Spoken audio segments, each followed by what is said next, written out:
Falta aquí un expositor que es Andrés Bozo de Aves Argentinas.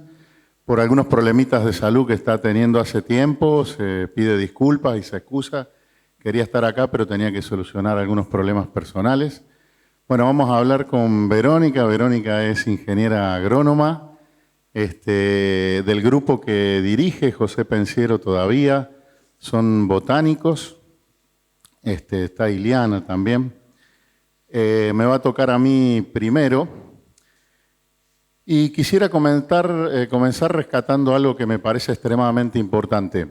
Esto es lo más importante que tiene Jaucanigás, ¿no es cierto? Yo creo que cuando nos sentamos, sectores políticos que gestionan, que tienen capacidad de decisión, sectores científicos, la sociedad en general, se generan cosas lindas. Y estas discusiones, más allá de que pueda haber idas y venidas, es lo que necesitamos verdaderamente para ordenar un poquito algunas problemáticas que sabemos que existen, ¿no? Y bueno, simplemente qué decirles que Jaucanigás es un sitio muy, muy biodiverso, verdaderamente. Por ejemplo, tiene 240 especies de peces, el 100% de todas las que viven en Santa Fe, 330 de aves, son el 70% de las santafesinas y el 33% de las de Argentina.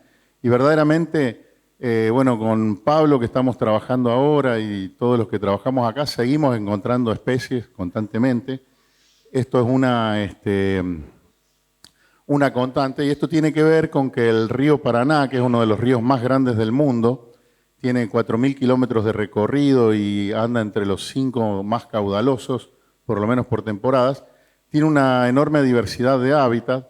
Acá también convergen regiones biogeográficas como la región paranaense, con mucha influencia del Pantanal a través del eje Paraguay-Paraná, y la región chaqueña, que el Chaco tiene los bosques más grandes de Sudamérica después del Amazonas, y todos estos pulsos de inundación que caracterizan al Paraná brindan una heterogeneidad de paisajes que es aprovechada por distintas especies, ¿no? Y esto verdaderamente lo hace un sitio muy diverso, además un sitio muy productivo, porque la productividad de peces del río Paraná es enorme. El INALI las ha medido en algunos de sus procesos históricos de investigación y hay una productividad de 1.000 kilogramos a hectárea, digamos, de peces en lagunas interiores, por ejemplo, de las islas. Y les muestro aquí una diapositiva. Esto, por ejemplo, pusimos una vez una red de niebla en Florencia con un becario que dirijo trabajando en frugivoría.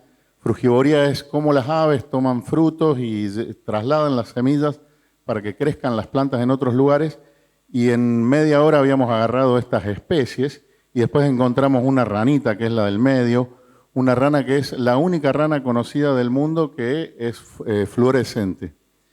Tiene una sustancia que se llama biliverdina, eso lo descubrió un investigador argentino, y verdaderamente cuando vemos estas especies, yo creo que hay que pensar algo, ¿no? La vida es algo verdaderamente maravilloso. Fíjense las formas, por ejemplo, del pico de esta ave, o las coloraciones de esta especie frugívora, o cómo el macho de... Esto es simplemente una brasita de fuego.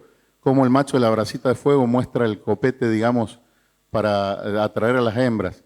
Y esto es algo que tenemos que volver a comprender los humanos.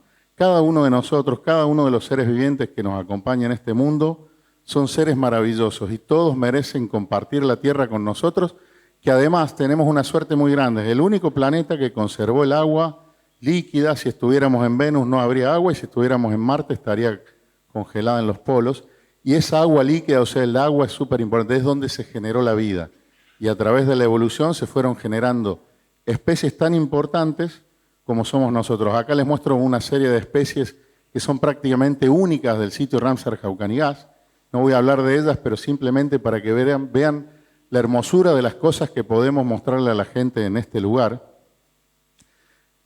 También especies amenazadas, como por ejemplo el ciervo de los pantanos, que queda una pequeña población. Hace poco pudimos ver huellas de nuevo, por suerte.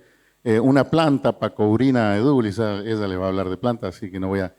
Y miren qué bestia, no hablo del que la sostiene, sino de esa serpiente que es la curiyú, la serpiente más grande de Argentina. ¿Cuánto tenía esta serpiente? Vamos a hacer un pequeño concurso. ¿Qué tamaño tenía? ¿4 metros? Bueno, eso es para que vean que con la serpiente exageramos siempre. Tenía 3,20 metros. Y eso es lo que yo, porque yo las mido, las agarro, las mido y hago algunas cosas, ¿no?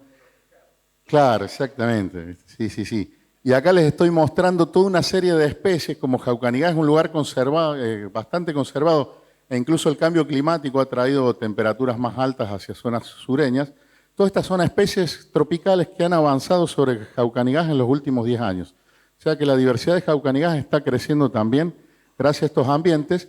Pero bueno, nos toca hablar de amenazas de la biodiversidad. Y bueno, acá simplemente les muestro que mundialmente los ecosistemas acuáticos tienen como principal amenaza, pero también los terrestres y los marinos, a lo que denominamos pérdida del hábitat, que es básicamente la destrucción del hábitat por diversas actividades humanas. Una de las segundas amenazas más importantes a nivel mundial es la explotación directa, por ejemplo, la sobrepesca o la explotación forestal o lo que fuera, ¿no? Pero la sobreexplotación directa. También son importantes las especies invasivas y también está siendo muy importante el cambio climático. Todas estas cuestiones que están calculadas mundialmente con buenos datos son las que principalmente están afectando a los humedales del mundo, ¿no? Y acá les muestro unos gráficos que no son tan difíciles pero vamos, los voy a charlar un poquito. Fíjense que esto celeste es la extracción mundial de agua dulce. Estamos extrayendo cada vez más agua dulce y estamos llegando cerca del 50-60% de los humanos del agua dulce que hay disponible. Y esto es la irrigación también está aumentando enormemente. Y después tenemos cómo nos estamos apropiando nosotros de la productividad terrestre. Todo animal que va a vivir en la Tierra, como la Tierra tiene el sol como fuente primaria por la que las plantas realizan la fotosíntesis, vamos a depender de esa producción primaria que es la fotosíntesis. No tenemos de dónde más sacar energía o compuestos orgánicos. Entonces, ¿cómo estamos repartiendo esa producción total del planeta Tierra? Gracias a la ciencia mundial ya lo estamos sabiendo y los humanos nos estamos aprovechando ya como el 30, 40 y los valores más nuevos indican que nos estamos aprovechando de una gran parte de la superficie terrestre. Y miren, una cosa importante, la fauna acuática continental ha disminuido un 81% en relación con el 38 y el 36% que han disminuido la fauna de los ambientes terrestres y marinos. Está mucho peor la fauna acuática continental porque ahí está el agua dulce. Y nosotros en muchas actividades extraemos fuertemente agua dulce para un montón de cosas. Y me acabo de encontrar también con un trabajo científico muy lindo que se los voy a tratar de mostrar. Esta es la biomasa total de mamíferos del mundo, medida en 1 millón de toneladas. La biomasa total de mamíferos del mundo, agarramos todos los que tienen pelos, que somos los mamíferos del mundo, y vemos cómo está repartida. Fíjense que la vida salvaje tiene 20 millones de toneladas. Y por ejemplo, los elefantes y los herbívoros son importantes. Tiene 20 millones de toneladas. La vida marina de mamíferos, ballenas, orcas, delfines, tiene 40 millones de toneladas. ¿Y dónde está la mayor parte de la biomasa mundial? ¿Dónde está? Fíjense, los humanos tenemos 390 millones de toneladas. Yo hago un buen aporte a eso, pero lo importante es que los humanos nos estamos apropiando de gran parte de la productividad de la Tierra. ¿Y qué más se está apropiando de gran parte de la productividad de la Tierra? Todo lo que es los animales domésticos de los humanos, los mamíferos domésticos del humano, que tienen incluso, obviamente, más biomasa que los humanos, 600 millones de toneladas. Esto lo que nos está indicando, y ya es un primer impacto que tenemos los humanos sobre el planeta global, es que estamos tomando gran parte de la productividad primaria del planeta los humanos. El punto es hasta dónde puede seguir esto, hasta dónde vamos a encontrar límites. Los límites ya los estamos encontrando, porque como les decía, pérdida de hábitat, cambio climático, y esos límites, esos problemas ambientales que antes decían, bueno, yo era un loquito que agarraba víboras, maripositas, bueno, ahora ya son problemas socioambientales. Y fíjense, por ejemplo, Río Grande do Sul, Porto Alegre ahora, bueno, yo creo que las gestiones políticas actuales van a tener un montón de problemas que ya no son ambientales, son socioambientales, porque las sociedades dependemos del ambiente. Y les muestro algo también para que conozcan que yo tuve la suerte no sé si la suerte o la tragedia de tener mi primera beca en la represa de Yacyretá, cuando se cerró una de las represas más grandes de la Argentina, que embalsó todo el río Paraná y se inundaron cientos de miles de hectáreas de isla. En ese lugar, por ejemplo, se extinguieron en la vida silvestre 3 especies de caracoles. 2 de ellos fueron capturados por el Museo de Buenos Aires y se los están creando en cautiverio. Y una especie se perdió para siempre. Y fíjense algo importante, la especie más racional que jamás pisó la Tierra está directa o indirectamente extinguiendo otras especies vivientes. Verdaderamente eso es moralmente inaceptable. Como es moralmente inaceptable de que haya sectores de la humanidad con hambre, bueno, hay muchas cosas moralmente inaceptables, pero ni hablar que esto lo es, ¿no? Hacer desaparecer un ser viviente es verdaderamente algo que tenemos que plantearnos como algo grave para la sociedad humana, ¿no? Y para la biodiversidad. Entonces, bueno, yo les decía, transformación del paisaje a través de destrucción, fragmentación. Por ejemplo, esa represa, además de inundar y inundar 200.000 hectáreas, cortó las migraciones de los peces. Y una pesca enorme que había en esa región se perdió por completo en la parte alta entre Misiones y la represa de Itaipú.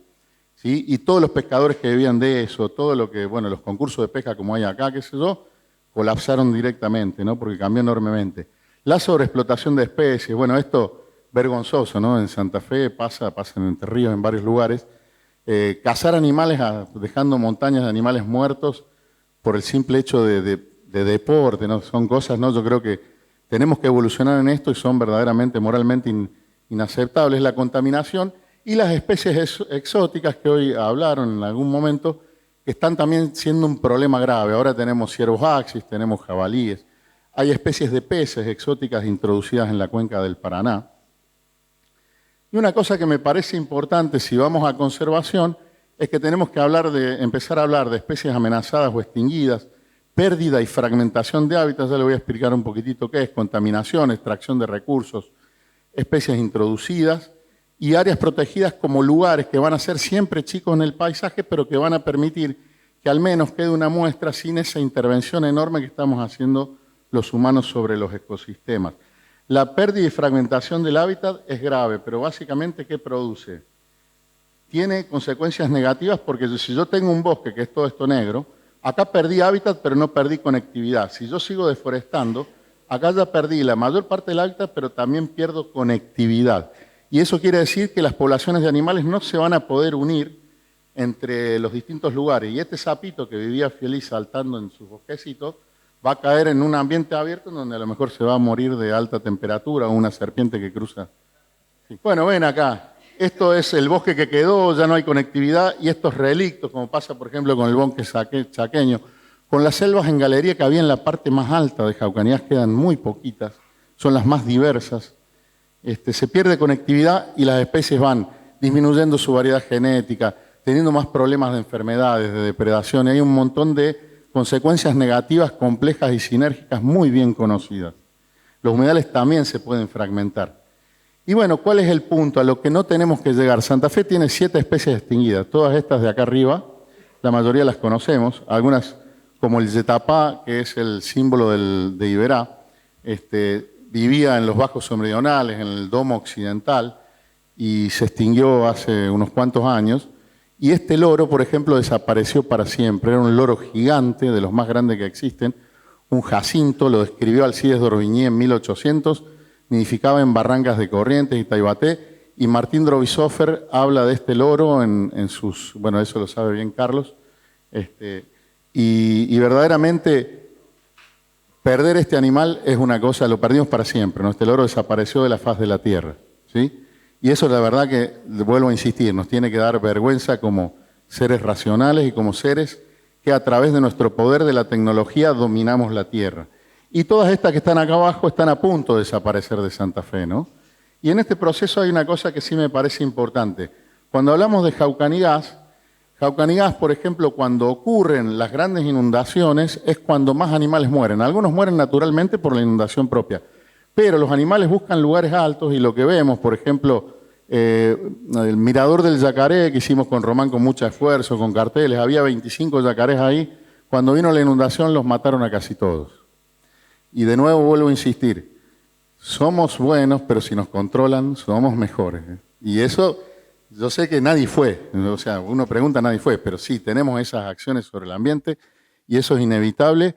Y yo creo que sí, en Jaucanigás y en Santa Fe, en sus áreas protegidas, y esto, bueno, es un mensaje a la gestión con toda la buena voluntad de colaborar en esto. Necesitamos, hoy hablamos de Iberá. Iberá es un proceso muy interesante. Fíjense que acá les pongo el PBI per cápita de Corrientes, $1.359 per cápita anual. El de Misiones, 1.980. Y el de Santa Fe es casi el doble que el de Corrientes. Corrientes tiene en sus áreas protegidas un 15% del territorio, tiene entre 40 y 50 guardaparques.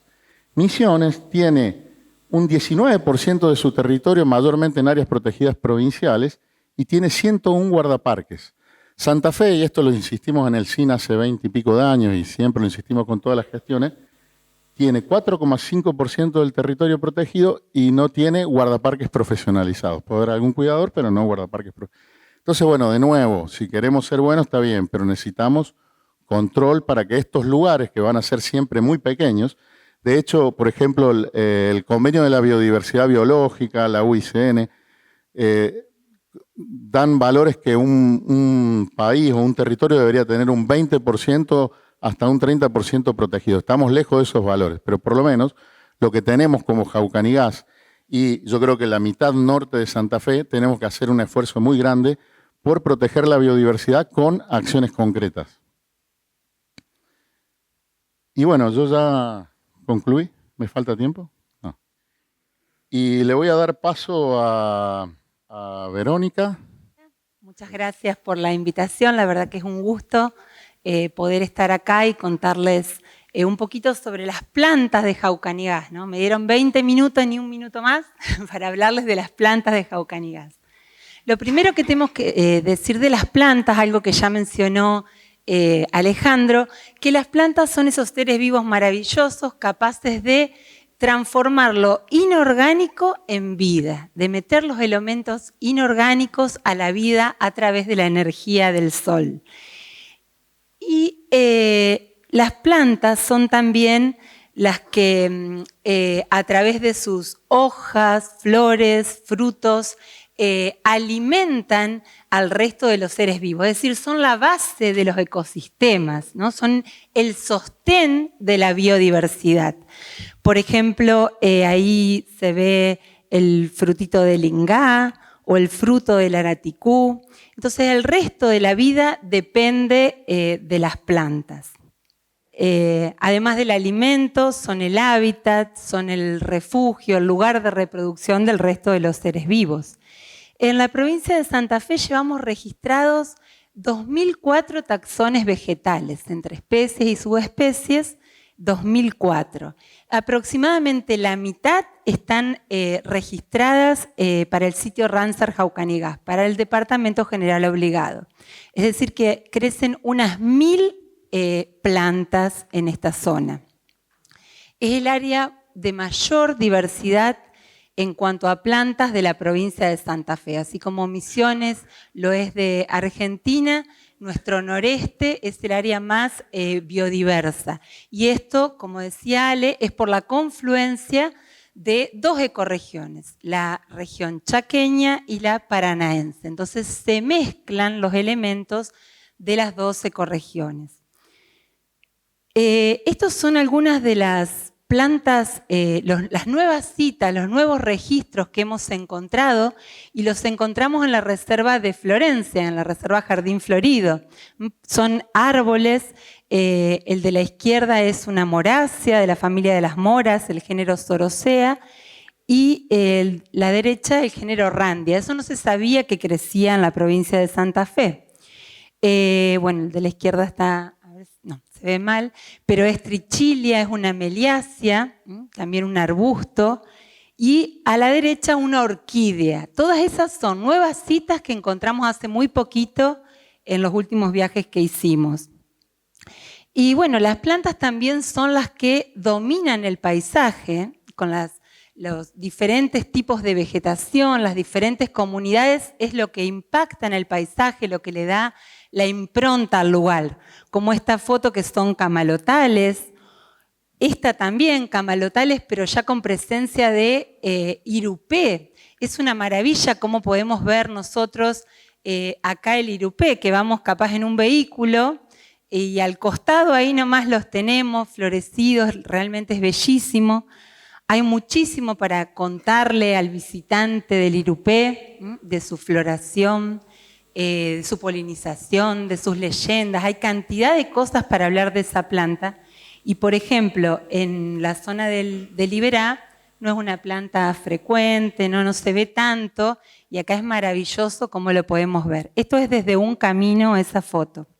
O ambientes como estos, que es un canutillar, es un ambiente muy productivo desde el punto de vista de la ganadería.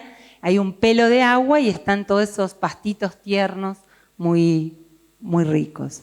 O un pajonal, son los diferentes ambientes que vemos en Jaucanigás. Puede ser paja amarilla, puede ser la paja de techar, o espartillos, también de alto valor biológico.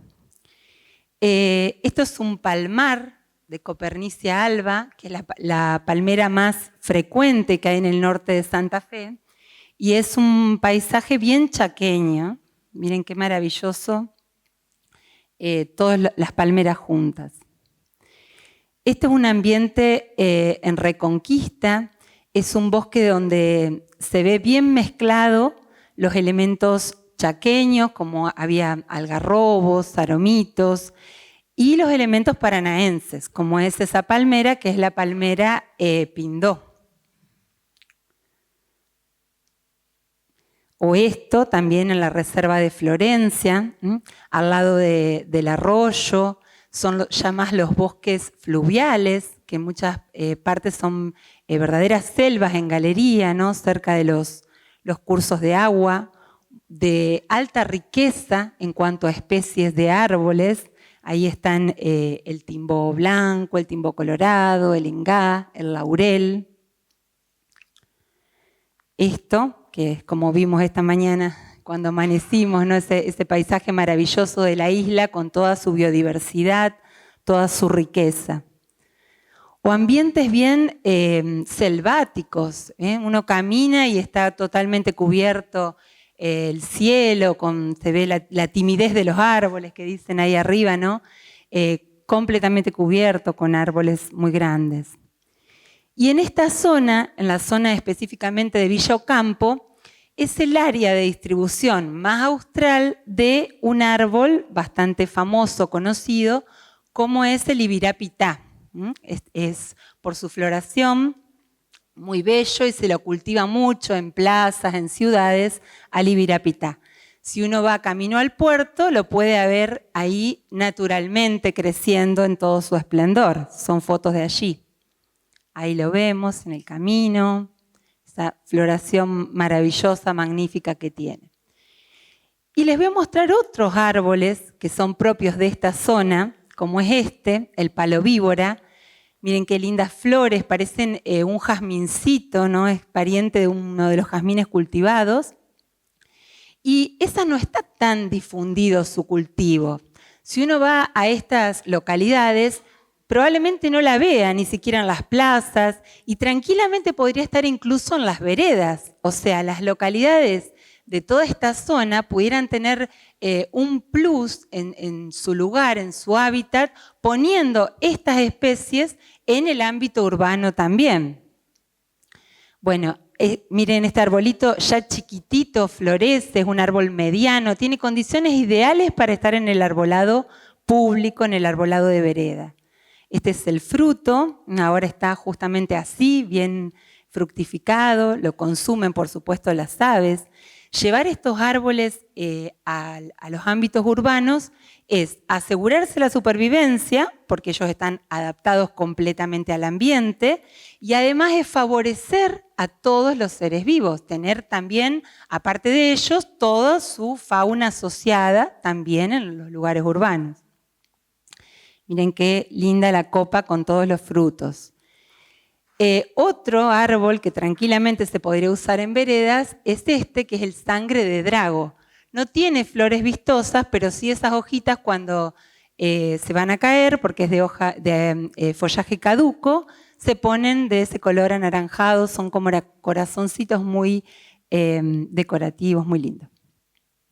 Y bueno, esto lo vimos, encontramos esa oruga y empezamos a averiguar con con una especialista en lepidópteros y se alimenta de sangre de drago. Miren qué mimética con las hojitas, los colores son los mismos. Esa mariposa nocturna es sí, una polilla, exacto, esa es la palabra. Bueno, que es el azotacaballos, Francisco Álvarez, también tiene condiciones ideales para estar en calle, en parques y demás. Tiene una floración muy linda y es un pariente del tilo. Tal vez al tilo sí lo vemos en las veredas, en las plazas, que además se afecta por el calor, es una especie exótica. Esta no, porque está completamente adaptada. Las hojitas así son discolores, son grises del embés y las flores son hermosas. Es como una flor del palo borracho, pero en miniatura. Este también lo encontramos ahí camino a Puerto Campo, que Alejandro nos dijo, ¿qué es eso que está florecido?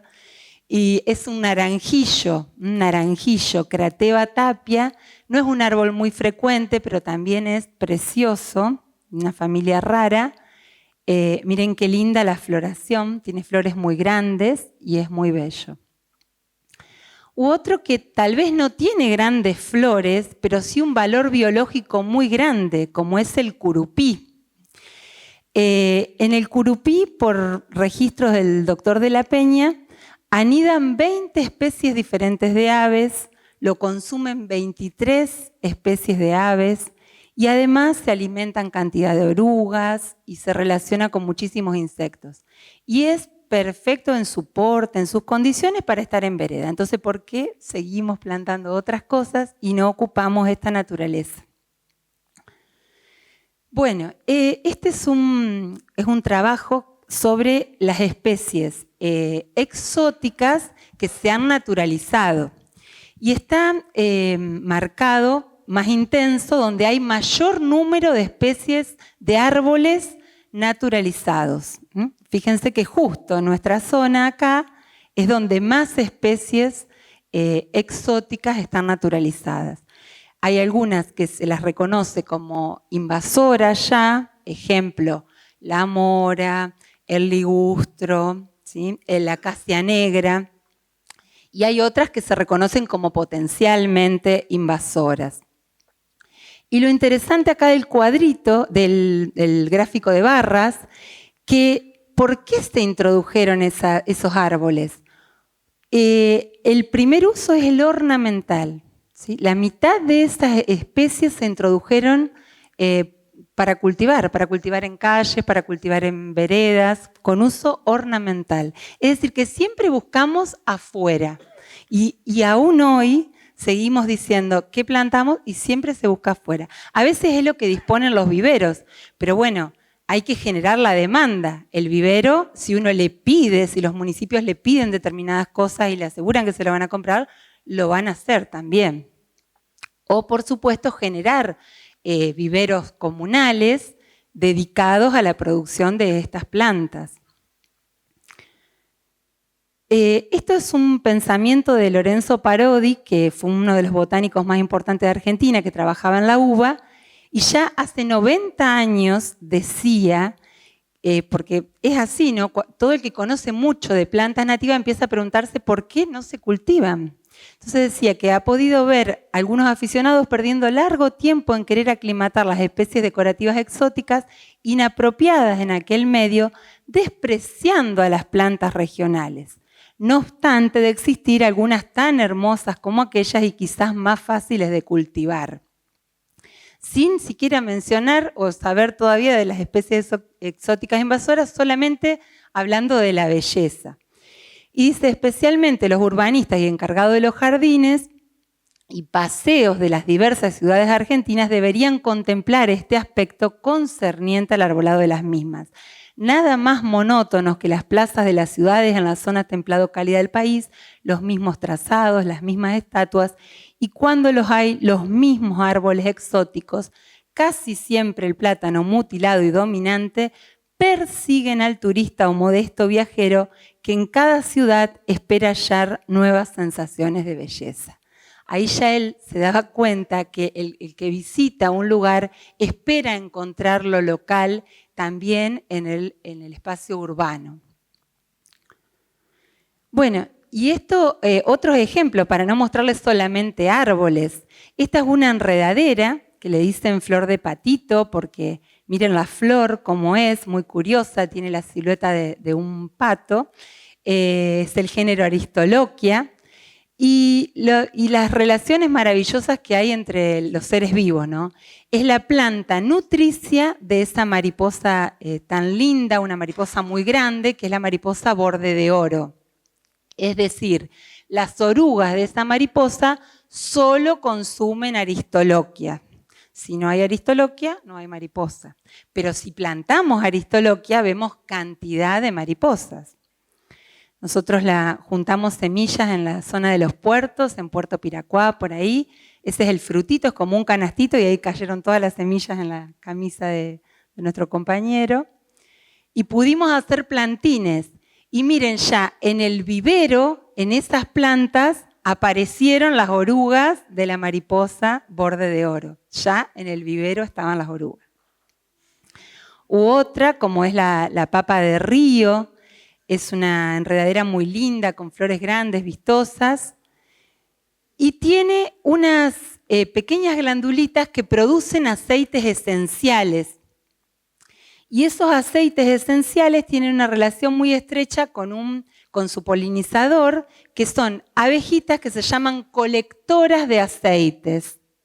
Miren cómo son las patitas, qué maravilla, qué lindas con esas cerdas para romper las glándulas y poder llevarse el aceite. Con eso alimentan a las crías y también hacen sus casitas. Ya termino. Bueno, y para terminar ya, este es el brucuyá, la especie de brucuyá más chiquitita que existe. En Argentina hay unas 35 especies de brucuyá. En Santa Fe crecen 6 y esta es la más diminuta que la encontramos hace poquito en Reconquista. Ahí sí es la flor más chiquita que el tamaño de una uña y con eso les agradezco mucho la atención.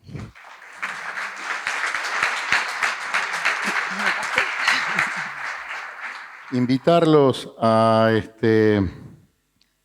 porque, bueno, Carlos, en conjunto con Hernán Agustini del Museo de Arqueología y en conjunto con Nilda Rafín, y una cosa que me gustaría destacar y verdaderamente recalcar es que también es autora de este trabajo Nilda Rafín.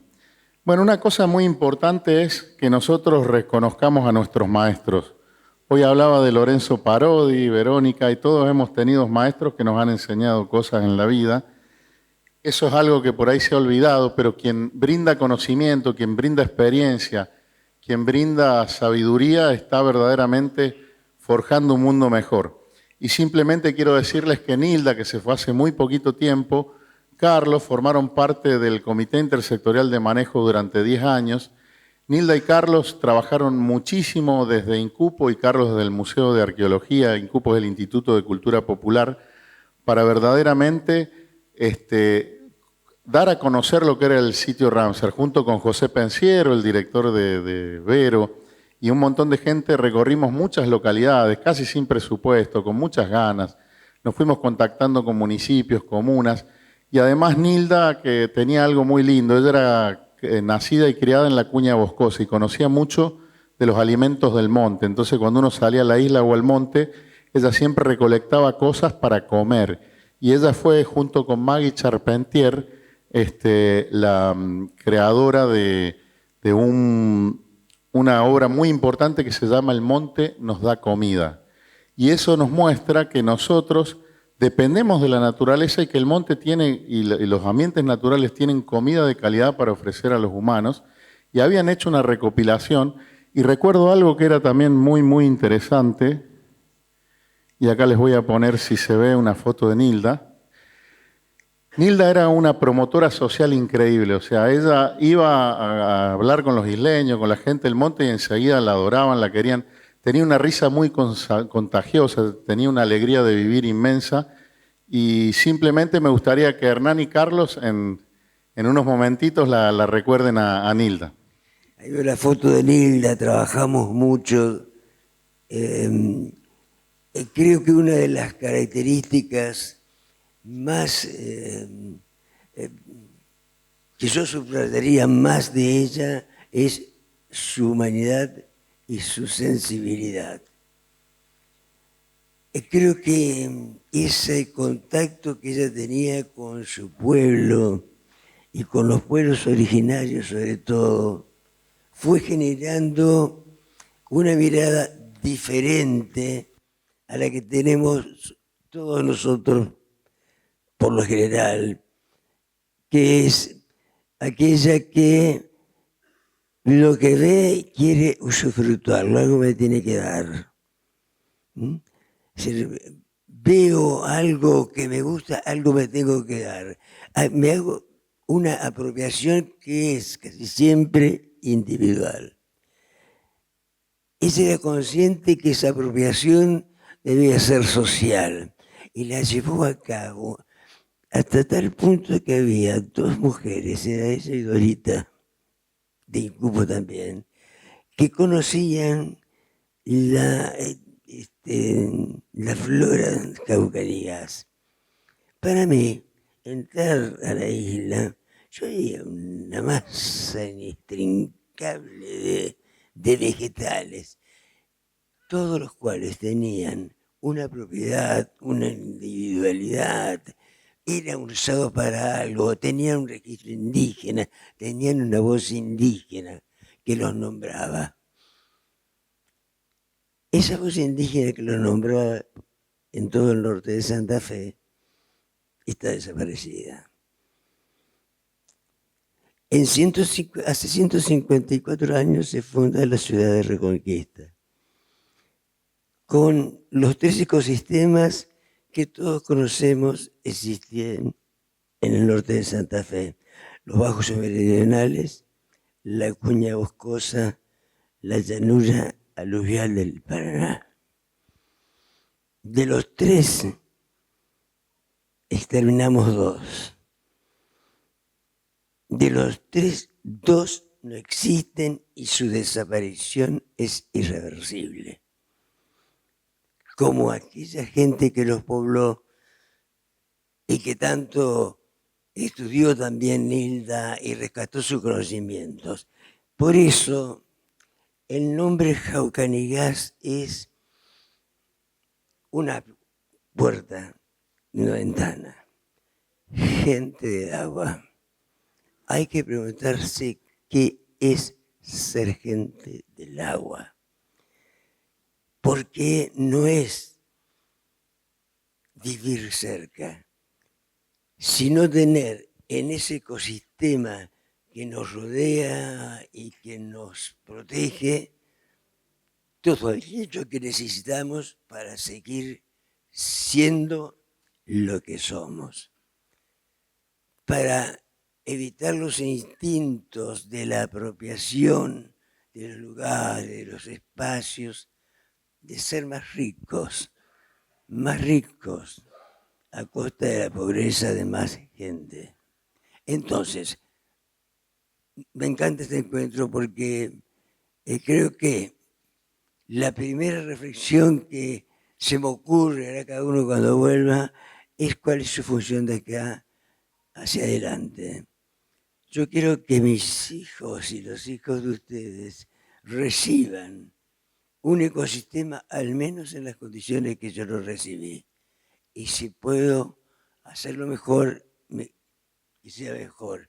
Bueno, ni le dio su vida por eso. ¿Por qué me dolió tanto?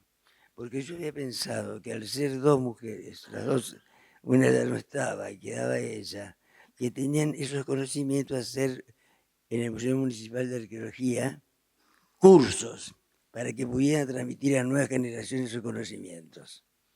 No pudimos hacerlo porque perdimos mucho tiempo. Es decir, perdimos a quien tenía esos conocimientos, como perdimos a todos los avipones que tenían aquellos conocimientos también sobre la flora, la fauna y el territorio que ahora habitamos nosotros. Hay un poco de dolor siempre en la ciencia y en el conocimiento, pero también el futuro. Bueno, gracias, Carlos. Un homenaje a Carlos también, ¿eh?